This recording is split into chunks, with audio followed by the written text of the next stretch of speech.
Assalamualaikum warahmatullahi wabarakatuh. Saya Inaya Mahrani Medi, NIM T2018-5006. Di sini saya akan memaparkan materi tentang aliran Khawarij. Yang pertama, latar belakang munculnya Khawarij. Kata Khawarij secara etimologi berasal dari bahasa Arab yaitu kharaja, yang berarti keluar, muncul, timbul atau memberontak. Nah, berkenaan dengan pengertian etimologi ini, Syahrastani menyebut orang yang memberontak iman yang sah disebut dengan Khawarij. Berdasarkan pengertian etimologi ini pula, Khawarij berarti setiap muslim yang memiliki sikap ingin keluar dari kesatuan umat Islam. Adapun yang dimaksud Khawarij dalam terminologi ilmu kalam adalah suatu kelompok atau aliran pengikut Ali bin Abi Thalib yang keluar meninggalkan barisan umat Islam karena tidak sepakat terhadap Ali yang menerima tahkim dalam perang Siffin pada tahun 37 Hijriah atau 648 Masehi dengan kelompok Bugat atau pemberontak Muawiyah bin Abu Sufyan yang tentang persengketaan khalifah. Kelompok Khawarij pada mulanya memandang Ali dan pasukannya merupakan khalifah yang sah yang telah dibaiat oleh mayoritas umat Islam, sementara Muawiyah berada pada pihak yang salah karena memberontak kepada khalifah yang sah. Berdasarkan estimasi Khawarij, pihak Ali hampir memperoleh kemenangan pada peperangan tersebut. Akan tetapi karena Ali menerima ajakan damai dari Muawiyah, maka kemenangan tersebut raib. Seperti itu. Kemudian adapun beberapa tokoh-tokoh dalam aliran Khawarij. Di antaranya ada Urwah bin Hudair, Mustarid bin Sa'ad, Hausarah al-Asadi, Quraib bin Maru'ah, kemudian Nafi bin al-Azraq, dan yang terakhir ada Abdullah bin Bashir. Yang kedua, sebab kemunculan Khawarij. Sebab kemunculan Khawarij ada 3 penyebab, yaitu ada fanatisme kesukuan, faktor ekonomi, dan yang ketiga semangat keagamaan. Nah, yang pertama fanatisme kesukuan. Fanatisme ini merupakan satu dari sebab-sebab munculnya Khawarij. Fanatisme kesukuan ini sebelumnya ada pada zaman Rasulullah, kemudian zaman Abu Bakar As-Siddiq, dan pada zaman Umar bin Khattab. Akan tetapi sudah hilang. Kemudian muncul kembali pada zaman Utsman bin Affan. Jadi Utsman bin Affan ini banyak mengangkat dari keluarganya untuk menjabat jabatan-jabatan yang strategis pada pemerintahannya, sehingga Utsman bin Affan dituduh melakukan gerakan nepotisme. Seperti itu. Yang selanjutnya yaitu faktor ekonomi. Dapat dilihat dari kisah Zul Huwaisirah bersama Rasulullah dan kudeta berdarahnya mereka terhadap Utsman. Ketika mereka merampas dan merampok harta Baitul Mal langsung setelah membunuh Utsman, demikian juga dendam mereka terhadap Ali dalam perang Jamal. Ketika Ali melarang mereka mengambil wanita dan anak-anak sebagai budak rampasan hasil perang, sebagaimana perkataan mereka terhadap Ali.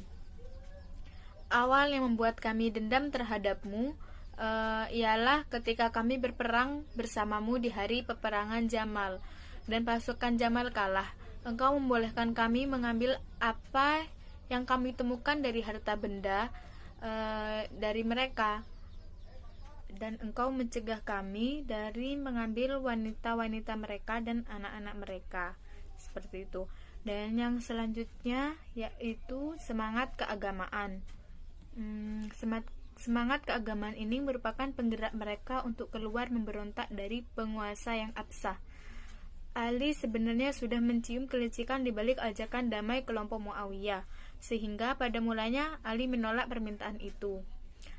Akan tetapi, karena desakan dari beberapa dari beberapa atau sebagian pengikutnya, seperti Al-Asy'ad bin Qais, Mas'ud bin Fudaki At-Tamimi, dan Zaid bin Husain At-Ta'i. Dengan terpaksa, Ali memerintahkan Al-Ashdar atau komandan pasukan Ali untuk menghentikan peperangan. Setelah menerima ajakan damai, Ali bermaksud mengirimkan Abdullah bin Abbas sebagai juru damainya, tetapi Muawiyah menolak dengan alasan bahwa Abdullah bin Abbas adalah orang yang berasal dari kelompok Ali. Mereka lalu mengusulkan agar Ali mengirimkan Abu Musa al-Asy'ari dengan harapan dapat memutuskan perkara berdasarkan kitab Allah. Keputusan tahkim, yaitu Ali diturunkan dari jabatannya sebagai khalifah oleh utusannya, sementara Muawiyah dinobatkan menjadi khalifah oleh delegasinya orang-orang Khawarij. Setelah itu, orang-orang Khawarij membelot mengatakan, mengapa kalian berhukum kepada manusia? Tidak ada hukum lain selain hukum yang ada pada sisi Allah. Pada waktu itulah orang-orang Khawarij keluar dari pasukan Ali dan langsung menuju ke Harura, sehingga Khawarij disebut juga dengan Harura. Namun kadang-kadang mereka disebut juga dengan Syurah dan Al-Mariqah. Di Harura, kelompok Khawarij melanjutkan perlawanan selain kepada Muawiyah, juga kepada Ali. Di sana mereka mengangkat seorang pemimpin yang bernama Abdullah bin Sahab al-Rastibi. Sebelumnya, mereka dipandu oleh Abdullah al-Kiwa untuk sampai ke Harura. Golongan ini dibangsakan dengan nama kampung ini, sehingga bernama Hururiyah. Materi selanjutnya akan dipaparkan oleh presentator selanjutnya. Baik, assalamualaikum warahmatullahi wabarakatuh. Di sini saya Siti Ayu Rujana, NIM T 2017-7027, akan melanjutkan presentator pertama, yaitu yang menjelaskan yang membahas tentang doktrin-doktrin Khawarij dan ciri-ciri kaum Khawarij. Jadi, doktrin sendiri di sini punya pengertian ajaran yang bersifat mendorong. Jadi, doktrin Khawarij adalah ajaran yang bersifat mendorong tentang Khawarij itu sendiri. Adapun doktrin-doktrin Khawarij seperti khalifah tidak harus berasal dari keturunan Arab. Pasukan Jamal yang melawan Ali juga kafir.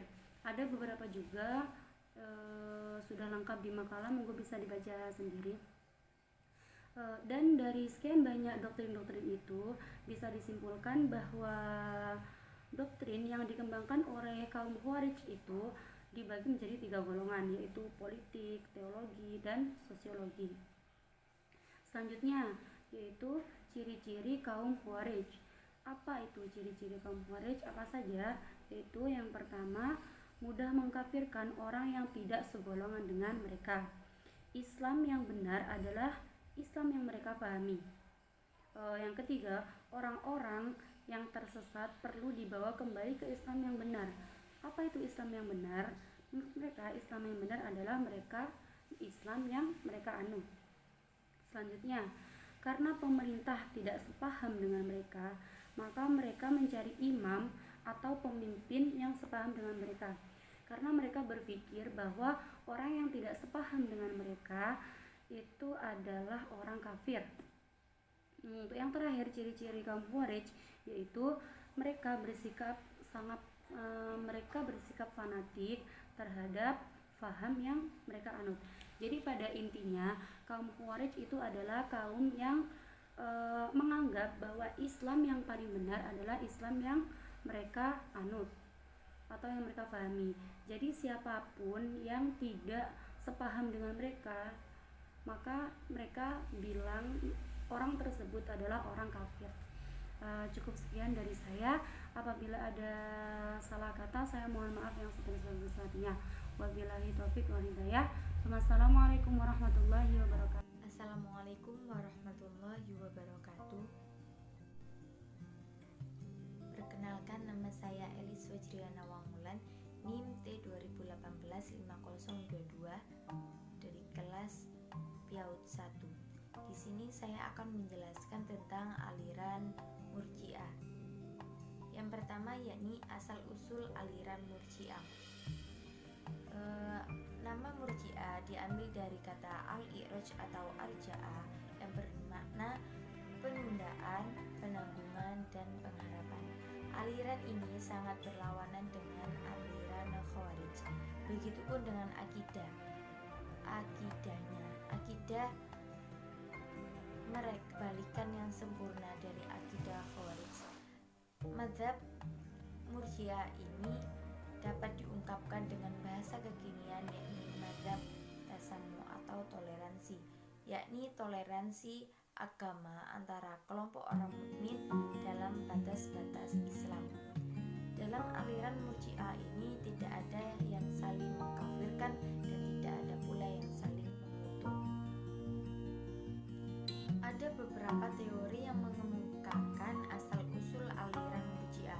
Teori pertama mengatakan bahwa gagasan irja'ah atau arja' dikembangkan oleh sebagian sahabat dengan tujuan menjamin kesatuan dan persatuan umat Islam ketika terjadinya pertikaian politik. Ia juga bertujuan untuk menghindari sektarisme. Diperkirakan aliran Murji'ah ini muncul bersamaan dengan aliran Khawarij. Teori lain mengatakan bahwa gagasan irja' yang merupakan basis doktrin Murji'ah muncul pertama kali sebagai gerakan politik yang diperlihatkan oleh cucu Sayyidina Ali bin Abi Thalib, yakni Al-Hasan bin Muhammad Al-Hanafiyah. Yang kedua, tokoh-tokoh aliran Murji'ah. Ada beberapa tokoh aliran Murji'ah antara lain yakni Abu Hasan Asy'ari, Yunus bin An-Namiri, Ubaid al-Mutaib, Ghairan al-Dimashq, Bishr al-Marisi, dan Muhammad bin Ka'ab. Mungkin itu saja yang bisa saya sampaikan. Apabila ada salah, saya mohon maaf.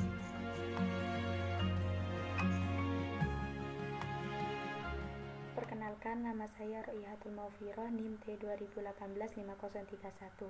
Di sini saya akan meneruskan penjelasannya dari Mbak Elis. Yang kedua yaitu doktrin aliran Murji'ah. Ajaran pokok Murji'ah pada dasarnya bersumber dari gagasan atau doktrin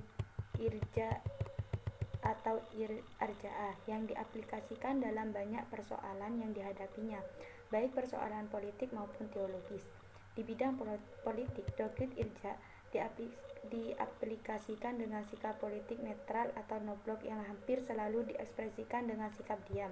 Adapun di bidang teologi, doktrin irja' dikembangkan Murji'ah ketika menanggapi persoalan-persoalan teologis yang muncul pada saat itu. Pada perkembangan berikutnya, persoalan-persoalan yang ditanggapinya menjadi semakin kompleks, mencakup iman, kufur, dosa besar dan ringan, tauhid, tafsir Al-Quran, eskatologi, pengampunan atas dosa besar, hukuman atas dosa besar, taubat, hakikat Al-Quran, nama dan sifat Allah, serta ketentuan-ketentuan Allah. Berkaitan dengan doktrin teologi, memerincikan sebagai berikut. A. Penangguhan keputusan terhadap Ali dan Muawiyah sehingga Allah memutuskan di akhirat kelak. B. Penangguhan Ali untuk menduduki ranking keempat dalam Al-Khalifah Ar-Rasyidin. Pemberian harapan terhadap orang muslim yang berdosa besar untuk memperoleh ampunan dan rahmat dari Allah. Doktrin Murji'ah menyerupai pengajaran para skriptik dan empiris dari kalangan Helenis. Sementara itu, A'la al-Maududi menyebutkan dua doktrin pokok ajaran Murji'ah, yaitu A. Iman adalah cukup dengan percaya kepada Allah Subhanahu wa Ta'ala dan Rasul-Nya. B. Dasar keselamatan adalah iman semata. Selama masih ada iman di hati, setiap maksiat tidak dapat mendatangkan mandarat ataupun gangguan atas seseorang. Untuk mendapatkan pengampunan manusia, cukup menjauhi diri dari syirik, meninggalkan dalam keadaan akidah tauhid. C. Sekta-sekta dalam aliran Murji'ah. Kemunculan sekta-sekta dalam kelompok Murji'ah tampaknya dipicu oleh perbedaan pendapat kalangan para pendukung Murji'ah.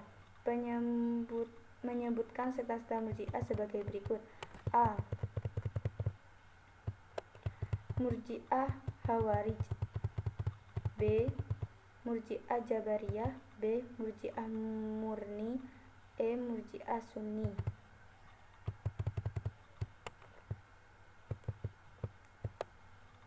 Itu yang bisa saya jelaskan. Terima kasih.